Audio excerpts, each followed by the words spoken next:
Baik, Assalamualaikum warahmatullahi wabarakatuh. Pada kesempatan ini saya akan menjelaskan tentang pengendalian sistem informasi. Dari tugas yang diberikan, saya akan menjelaskan pertemuan ke-8, yaitu pengendalian sistem informasi. Karena NIM genap, jadi pertemuan 8 dan 10.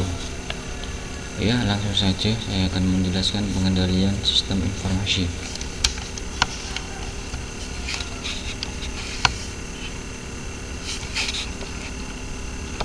Pengendalian sistem informasi.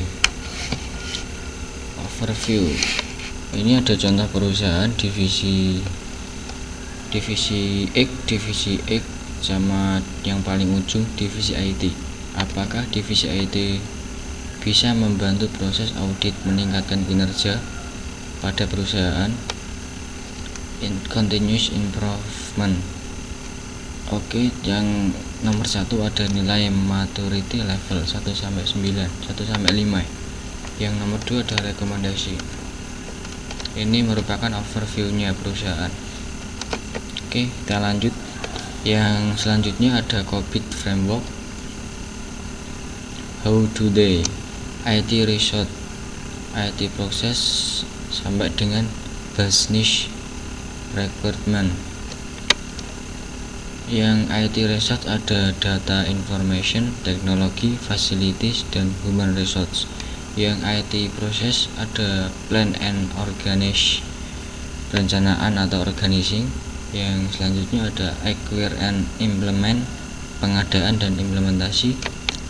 Yang ketiga ada deliver and support, pengantar dan dukungan. Yang selanjutnya ada monitor and evaluasi, pengawasan dan evaluasi. Yang business requirement ada beberapa. Yang pertama ada efektivitas, yang kedua ada efisiensi, yang ketiga ada rahasia, yang keempat ada integritas, yang kelima ada ketersediaan, yang keenam ada pemenuhan, yang ketujuh ada information atau reliability. Itu merupakan COVID framework. Ada IT research, IT process, dan juga business requirement.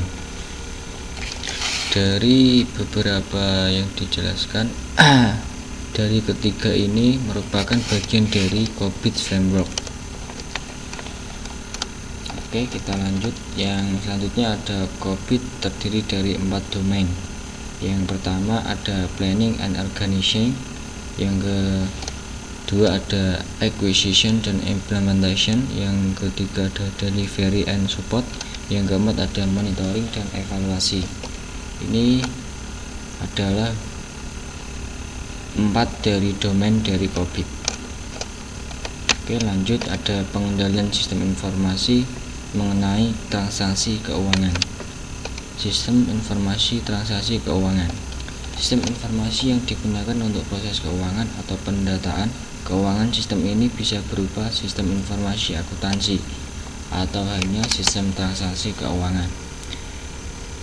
Jadi sistem informasi itu ada beberapa. Ada sistem informasi keuangan dan juga sistem informasi akuntansi. Itu adalah beberapa dari sistem. Yang ini ada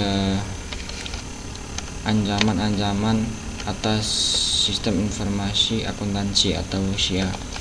Salah satu ancaman yang dihadapi perusahaan adalah karena bencana alam seperti beberapa yang disebutkan. Ada kebakaran atau panas yang berlebihan, misal ada banjir, gempa bumi, badai angin, dan perang apa ini? Perang badar atau apa? Ancaman kedua bagi perusahaan adalah kesalahan pada software dan tidak berfungsinya peralatan seperti berikut. Ada kegagalan dalam hardware, kesalahan atau terdapat kerusakan pada software, kegagalan sistem operasi, gangguan dan fluktuasi. Itu merupakan beberapa ancaman atas sistem informasi akuntansi. Yang selanjutnya ada ancaman-ancamannya atas sistem informasi akuntansi yang selanjutnya. Ini ada juga ancaman yang ketiga bagi perusahaan, tindak yang disengaja. Ada beberapa contoh seperti di bawah ini. Ada kecelakaan yang disebabkan kecerobohan manusia, kesalahan tidak disengaja karena keteledoran, kehilangan, kesalahan logika. Yang terakhir ada sistem yang tidak memenuhi kebutuhan perusahaan. Itu merupakan beberapa ancaman yang yang tidak disengaja. Ancaman keempat yang dihadapi perusahaan adalah tindakan disengaja seperti sabotase.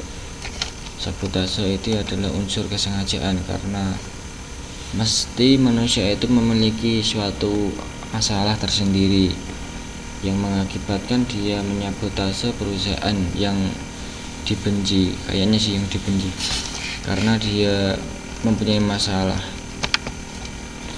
Yang selanjutnya, mengapa ancaman-ancaman sistem informasi akuntansi meningkat? Peningkatan jumlah sistem klien atau server memiliki arti bahwa informasi tersedia bagi para pekerja meningkat oleh karena LAN atau Local Area Network dan sistem klien atau server mendistribusikan data ke banyak pemakai. Mereka lebih sulit dikendalikan. WAN memberikan pelanggan dan pemasok akses ke sistem dan data mereka satu sama lain. Yang sebentar ini nggak kelihatan ya, coba saya kembalikan. Nah, WAN atau Metropolitan Area Network memberikan pelanggan dan pemasok akses ke sistem dan data mereka satu sama lain.